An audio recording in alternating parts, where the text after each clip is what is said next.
Zinc is another nutrient that we need to be aware of. Zinc absorption can be significantly lower from plant foods, especially if the plant foods are high in phytates. So we don't have any separate recommendations for vegetarians, but just to be aware that absorption may be lower, so we may need as much as 50% more.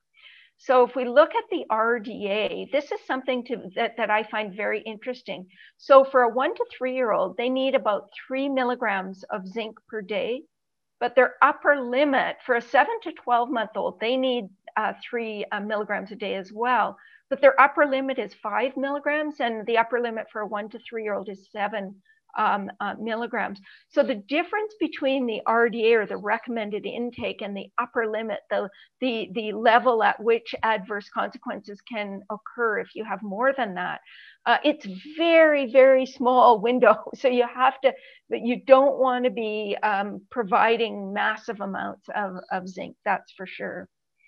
And then you can see the amounts required for older children, and the upper limits are a little bit more generous. With upper children, their bodies can handle a little bit more.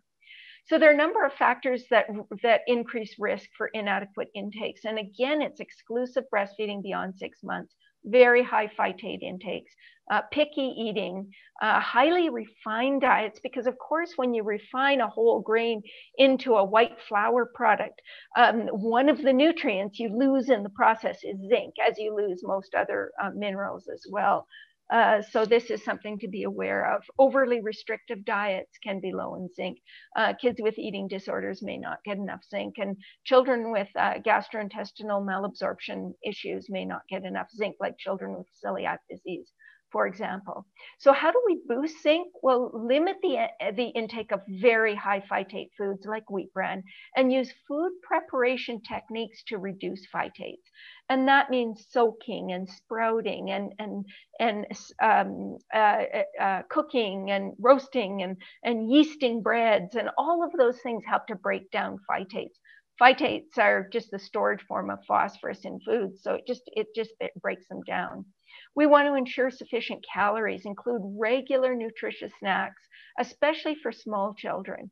If you do use a multi, you can use a multi with zinc. It usually has a very appropriate level and includes zinc-rich foods at each meal, which, you know, you're talking about mainly legumes, nuts, and seeds are the big zinc sources in plant-based diets.